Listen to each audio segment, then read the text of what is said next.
ఆ డబ్బులు దాచుకోవటానికి ప్రపంచం అంతా అన్ని దేశాల్లో ఈ రోజు డబ్బులు దాచుకున్నటువంటి ఏకైక ముఖ్యమంత్రి ఎవరైనా ఉన్నారంటే చంద్రబాబు నాయుడే. అమెరికా మొదలుకొని ఎక్కడ ఏ దేశం కూడా, మీరు ఇండోనేషియా వెళ్ళండి, రష్యా వెళ్ళాడో లేదో అదొక్కటే నాకు ఇంకా డౌట్ గా ఉంది, రష్యాది మాత్రం. మిగిలినటువంటి చైనాలో కూడా పెట్టుబడులు పెట్టారని తెలిసింది. సింగపూర్కి ఆయన సొంత ఊరు అయిపోయింది అనుకోండి. హోటల్స్ ఏంటి, ఎన్ని రకాల, మరి అలాగే మారిషస్, ఇక అన్ని, అసలు వీళ్ళు పెట్టని చోటు అంటూ లేదు. దుబాయ్, ఎక్కడికి వెళ్ళా కూడా వీళ్ళ పెట్టుబడులు అక్కడ ఉంటాయి, ఇన్వెస్ట్మెంట్స్, పెట్టుబడులు. ఈ విధంగా వాళ్ళు ఇక్కడ ప్రజల సొమ్మును దోచుకొని తీసుకెళ్లి విదేశాల్లో దాచుకోవటం.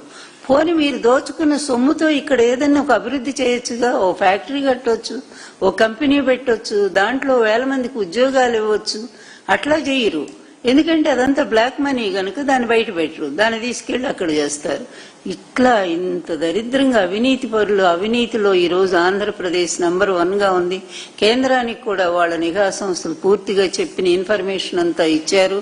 ఈ ఆంధ్ర రాష్ట్రంలో ఇటువంటి దరిద్ర పరిపాలన సాగుతూ ఉంది. లా అండ్ ఆర్డర్ పూర్తిగా కొలాప్స్ అయిపోయింది.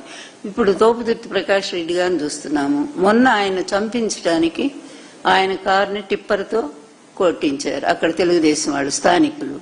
తర్వాత ఇప్పుడు ఎవరిని అరెస్ట్ చేయాలో పోలీసు, అవతల వాళ్ళని కదా, ఆ టిప్పర్ డ్రైవర్ని అరెస్ట్ చేయాలా, ఆ టిప్పర్ ఎవరిదో తెలుగుదేశం వాళ్ళది అన్నట్టు, అది కూడా మరి వాడని అరెస్ట్ చేయాలి. అదేమి లేకుండా ఇప్పుడు ఆయన మీద కేసు పెట్టారు, ఆయన ఇంటి మీదకి తెలుగుదేశం వాళ్ళు దండేస్తారు. ఇట్లా ఈ పార్టీ తెలుగుదేశం అధికారానికి వచ్చిన దగ్గర నుంచి కూడా మనకి రాశి దగ్గర నుంచి వినుకొండల అబ్బాయిని చంపేసిన దగ్గర నుంచి ఎన్ని హత్యలు చేశారండి.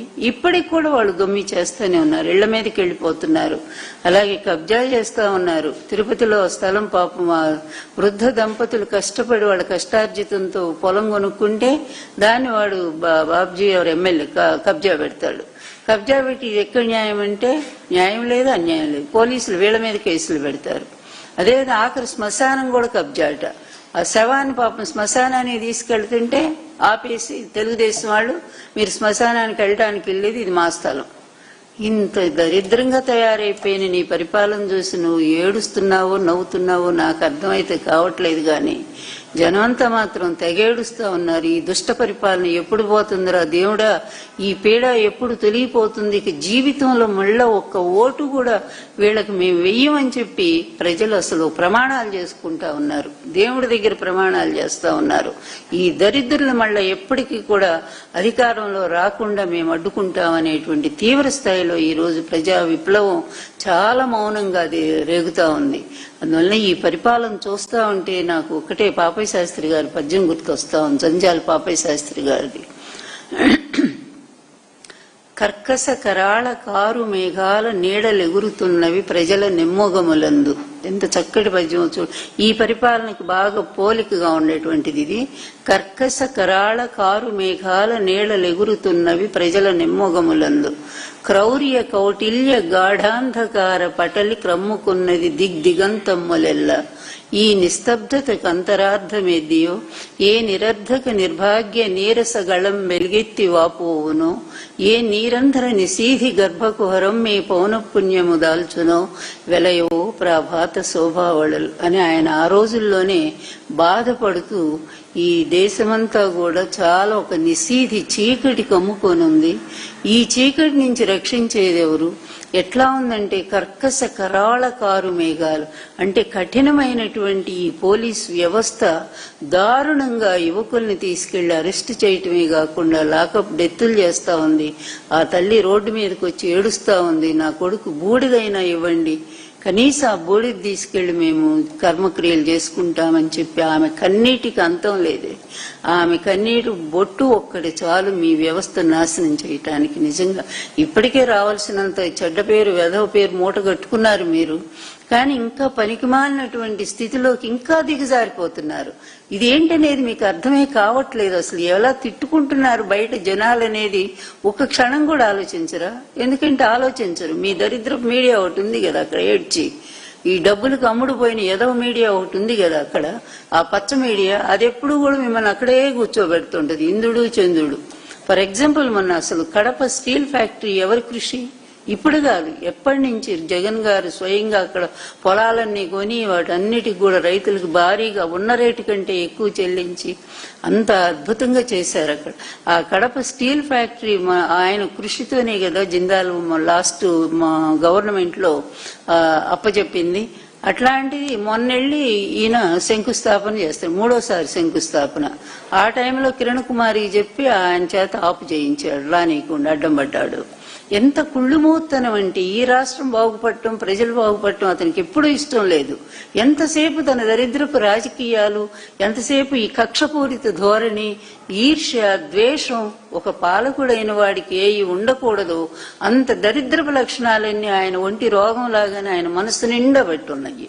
అలాగే ఆయన కొడుకు అట్లాగే ఆ జబ్బులే పట్టుకున్నాయి. ఎందుకంటే అదొక వారసత్వం అనమాట. ఆ వారసత్వం జబ్బు లక్షణం కొడుకు కూడా వచ్చింది. ఎందుకంటే ఈ రోజు అట్లాంటి ఒక ప్రతిష్టాత్మక తీసుకున్న ప్రాజెక్ట్ ని వస్తే నేను ఈయన పేరు వేసుకుంటాడు. మేము చూసాం, ఈ పబ్లిసిటీ ఈ పేపర్లో వేసుకుంటున్నాడు. ఆయన చేతుల మీద శంకుస్థాపన జరిగింది, అది వెంటనే ప్రారంభం అవుతుందని గొప్పగా చెప్పుకుంటాం. స్వయంగా జిందాల్ గారే చెప్పి స్టేట్మెంట్ ఇచ్చాక అందరికి అర్థమైపోయింది. ఇట్లా ప్రతిదీ కూడా క్రెడిట్ చౌర్యం ఎవరు చేస్తాడు? దొంగలు చేస్తారు. దొంగల కంటే హీనంగా ఒకళ్ళు చేసిన పని నీ ఖాతాలో వేసుకోవటం, నువ్వు చేసే ఏదో పనులన్నీ కూడా మంచి పనులుగా చెప్పించుకోవటం. ఎక్కడైనా చంద్రబాబు నీ జీవితంలో నువ్వు చేసిన ఒక్క మంచి పని ఏంటో చెప్పు. ఒక్క మంచి పని మేము అడుగుతా ఉన్నాము. ఎంతసేపు నీకు నువ్వు డబ్బా కొట్టుకోవటమే తప్ప ప్రజల నుంచి ఎవరైనా సరే చంద్రబాబు గారు ఈ టైంలో ఇది మంచి జరిగింది, మాకు ఈ ప్రాజెక్టు తీసుకొచ్చారు, లేకపోతే ఈ పరిశ్రమ తీసుకొచ్చారు, ఏటా పోతాడు దావూసు. ఇప్పుడు కొడుకు ఒకడు తయారు ఏదో అన్నట్టుగా ఇద్దరు కలిసిపోతారు, అక్కడ సరదాగా చక్కగా ఎంజాయ్ చేస్తారు, మళ్ళా ఇద్దరు ఊపుకుంటా వస్తారు. వచ్చి ఏం తెచ్చారంటే ఏం లేదు, సిద్ధుడు అద్దంకి పోయాడు రాను వచ్చాడు. మనకు తెలుగులో సామెత, సిద్ధుడు అద్దెంకి పోతాడు, ఎందుకు పోయాడు అంటే వాడికి తెలియదు, మళ్ళా వస్తాడు, ఏం తెచ్చావరా అంటే ఏం లేదు. ఇట్లాగే ఉంది వీళ్ళ దావూస్ పర్యటన అనేది. రాష్ట్రానికి సంబంధించి ఇతను 4వసారి అనుకుంటా ముఖ్యమంత్రి. ఇతను ఇన్నిసార్లు ముఖ్యమంత్రి అయితే ఈ రాష్ట్రానికి ఎప్పుడైనా ఒక్క అభివృద్ధి సాధించాడా? ఉన్న ఫ్యాక్టరీస్ అన్నీ కూడా, చెరుకు ఫ్యాక్టరీలు ఏంటి తెలంగాణలో, ఇక్కడ ఉండేటువంటి పాల డైరీలని మొత్తం అమ్మేశారు. మొత్తం తన హెరిటేజ్ నిలబెట్టుకోవడానికి ప్రయత్నం చేస్తా ఉన్నాడు. ఇన్ని రకాల స్వార్థపరుడైనటువంటి ఒక వ్యక్తి పరిపాలన ఈ రాష్ట్రానికి అవసరమా? నిజంగానే ఇంత దరిద్రపు ల్యాండ్ ఆర్డర్ బీహార్లో కూడా లేదు. అంత నీచమైనటువంటి ఈ ల్యాండ్ ఆర్డర్ అనేది అసలు తప్పిపోయింది, దారి తప్పిపోయింది. అది పోలీస్ వ్యవస్థ పూర్తిగా దారి తప్పారు. వాళ్ళకి చట్టం లేదు, ఇక న్యాయం లేదు, వాళ్ళ బాధ్యత ఏంటో మర్చిపోయేట్టు చేశారు వీళ్ళు.